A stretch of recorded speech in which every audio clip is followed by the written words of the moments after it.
Hello दोस्तों, आज जिस टॉपिक पर हम बात करने जा रहे हैं वह कुछ दिनों से काफी चर्चा में रहा है। हम बात करने वाले हैं नोएडा की सेक्टर 93 में बनी सुपरटेक एमराल्ड कोर्ट की 32 मंजिला इमारत की, जिसका नाम ट्विन टावर है, जिसे आप फोटो में इस समय देख रहे हैं।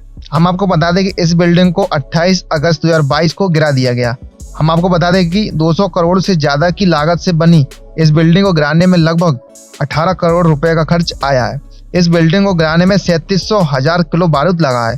टावर को गिराने के लिए टावर के कोनों कोनों में बारूद को अच्छी तरीके से भरा गया है, जिससे टावर अपने अच्छी तरीके से गिर सके। हम आपको बता दें कि इस बिल्डिंग को गिराने का मुख्य कारण था कि इसे गैरकानूनी तरीके से बनाया गया है। तो दोस्तों, अब हम आपको बताएंगे किस वजह से इन बिल्डिंगों को गिराना पड़ा। तो दोस्तों, अब हम चलते हैं कुछ साल पहले, जब यह बिल्डिंग बनना चालू हुई थी। बात है 23 नवंबर 2004 की, जब नोएडा अथॉरिटी ने सेक्टर 93A में स्थित प्लाट नंबर 4 को एमराल्ड कोर्ट के लिए दे दिया था।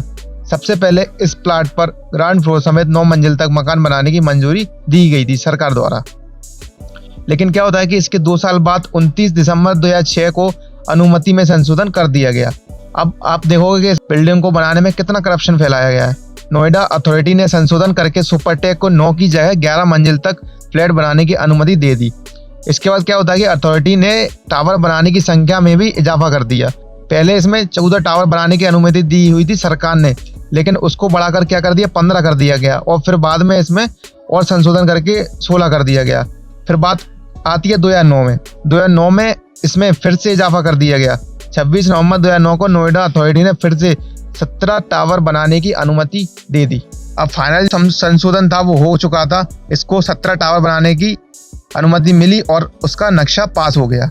अब क्या होता है कि 2 मार्च 2012 को टावर 16 और 17 के लिए एक फाइनल रिपोर्ट में फिर बदलाव किया गया।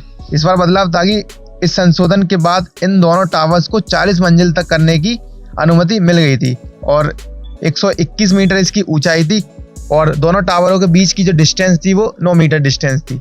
जबकि नियम और कानून के मुताबिक क्या होता है कि जब भी कोई 2 बिल्डिंग बड़ी बड़ी बनती है उनके बीच की दूरी 16 मीटर रहती है, लेकिन करप्शन के जरिए ये इन दोनों के बीच की दूरी 9 रह गई। 9 मीटर में ही बिल को पास कर दिया गया। टावर बनाने की अनुमति मिलने के बाद सुपरटेक कंपनी ने एक टावर में 32 मंजिल तक, जबकि दूसरे में 29 मंजिल तक बना लिया था। इसके बाद क्या होता है कि यह मामला कोर्ट पहुंचा, और ऐसा पहुंचा कि टावर बनाने में हुए भ्रष्टाचार की परतें एक के बाद एक खुलती चली गई, और ऐसी खुली कि आज इन टावर को धरती पर गिराना पड़ रहा है। हम आपको बता दें कोर्ट में केस करने का मुख्य कारण क्या था। कोर्ट में केस करने का मुख्य कारण था कि जिस एरिया को सुपरटेक ने ग्रीन एरिया में दिखाया था और बाद में धोखे से उसी में 2 बड़े बड़े टावर इन्होंने खड़े कर दिए थे, टावर 16 और टावर 17। अगर इनके ब्रोशर के हिसाब से देखा जाए तो ग्रीन एरिया को देखकर घर खरीदने वालों को यह एक ठगी से कम नहीं लगा। उनको लगा कि पूरे पैसे लेकर ये हमको कहीं ना कहीं ठग रही है कंपनी। सुपरटेक ट्विन टावर्स ने यूपी अपार्टमेंट एक्ट का भी उल्लंघन किया था। इसके बाद क्या होता है कि जो फ्लैट बाहर से जिन्होंने फ्लैट खरीदा था, बुक किए थे पैसे देकर, उन्होंने 2009 में सुपरटेक कंपनी के खिलाफ कानूनी लड़ाई की शुरुआत। ट्विन टावर्स के अवैध निर्माण को लेकर इन्होंने सबसे पहले तो नोएडा अथॉरिटी में गुहार लगाई, लेकिन इनकी नोएडा अथॉरिटी में सुनवाई नहीं हुई। नोएडा अथॉरिटी में सुनवाई ना होने के बाद इन्होंने क्या किया कि हाई कोर्ट में अपील की इन्होंने, जो फ्लैट बायर्स थे उन्होंने। फिर क्या होता है कि साल 2014 में इलाहाबाद हाई कोर्ट ने ट्विन टावर्स तोड़ने का आदेश जारी किया। शुरुआती जांच में नोएडा अथॉरिटी के करीब 15 अधिकारी और कर्मचारी दोषी पाए गए थे उसमें। इसके बाद क्या होता है कि हाई लेवल जांच बैठती है और इस मामले की पूरी तरीके से जांच होती है। उसमें बाद में पता चलता है कि 24 अधिकारियों और कर्मचारियों के खिलाफ FIR दर्ज कराई गई है।